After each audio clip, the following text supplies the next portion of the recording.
ibsa gumii dhaabbilee amantaa Oromiyaa.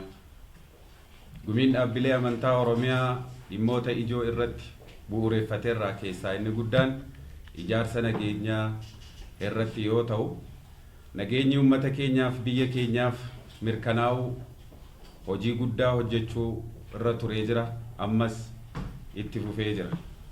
Rakkoon nageenyaa biyya keenya keessatti eega mudatee jalqabee gumiin dhaabbilee amantaa Oromiyaa araarri akka bu'uuf waamicha karaa nagaa akkasuma kadhaa fi du'aayii labsuunsaa ni yaadatama. Akkasumas kadhannaa sagantaa bahee fi waajjira keenyaa fi manneen amantaa miseensota gumii keenya kan ta'an walitti dhufuudhaan waloodhaanis ta'ee dhuunfaadhaanis kadhaa waaqni yookaan uumaan akka nagaa buusuuf kadhaa labsee kadhatamaas turuunsaa ni yaadatama. Waamichaa fi kadhannaa taasisaa turreenis uumaan kadhaa keenya dhagahee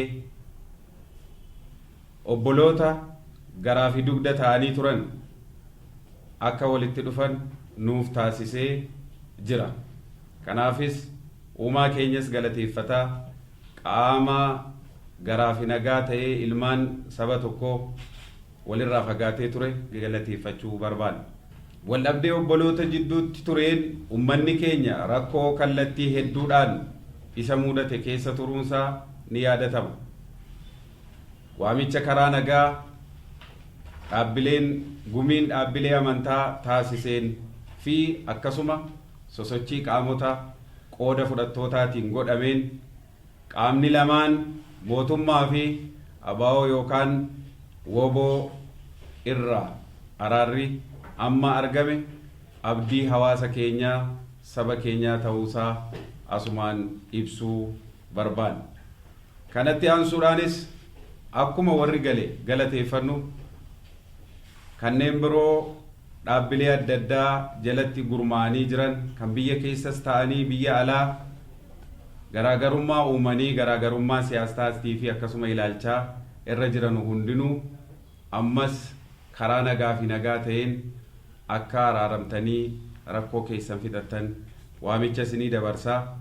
Hawaasni keenya dhaabbilee gumii amantaa miseensa taatanii jirtanii fi manneen amantaa hundinuu ammas kadhaa keessanii fi qabsoo karaa nagaatiin araarri akka bu'uuf taasisaa turtan san ammas akka itti fuftan waamicha dabarsinaa.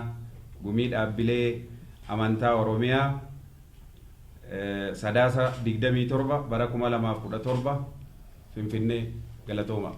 Ani naraaramne yoo jiraatu ammas gara karaa kanatti dhufu hin barbaachisa. Maaliif uummata keenyaaf uummanni keenya akka nagaa argatu, nagaan akka galu, akka qabbana argatu uummanni keenya jechaa. Sabni keenya qabbana akka argatu ammas nagaa kana itti fufuu nu barbaachisa. Kanaafuu Waaqayyo biyya keenya nagaa nu haa taasisu. Uummata keenya wal nu haa taasisu, afaan tokko nu haa taasisu. Ijoollee keenyas tokko nu taasisee too biyya kana akka guddisan, biyya kana akka misoomsan nu haa taasisu. Kanaafuu Waaqayyo biyya keenya biyya nagaa, biyya jaalalaa, biyya qabbanaa nu haa taasisu. Galatoomaa isiniin jennaa. Waaqayyo sanaa eebbisu sun hunda keessanuu. Ammas itti fufiinsa kan qabu manneen amantaa Oromiyaa keessa jirtan bakka jirtanitti godinaaleef aanaaleen qooda kana fudhattanii dhimma nageenya kanaatiif akkasiin kadhannaan gorsaan hojiin kun itti fufu ta'ee akkasumas akkuma abbootiin amantaa keenya amma dabarsaa turan qaamoleen mootummaadhaaf qaamoleen alaa galtanii carraan argamee nageenya obbolummaatiin walitti dhuftan hedduu isin galateeffannaa. Ammas kun itti fufu kanafe hundumtuu nagaa barbaada. Waaqayyo sababii namaatiif lafa dheekkame, sababii namaatiif uumama dheekkame. Uumama dheekkamsa keessaa baasuuf, lafa dheekkamsa keessaa baasuuf sababii nama waan ta'eef namni akka namaatti waliif yaaduuf walii huba'uudhaan gara nagaa kanaatti akka dhufu.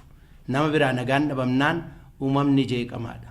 Kanaafi uumama jeeqame kan uummata jeeqame kanaa o'uudhaan itti fufiinsaan qaamolee mootummaas ta'ee kan biroon qaamii hidhatee jiru kamiyyuu gara waamicha kanaatti deebitanii akka dhuftan kabajaan isin gaafannaa dhiigi dhangala'uun dhaabbatu nagaan biyya keenyatti adeebi'uu isiniin jenna.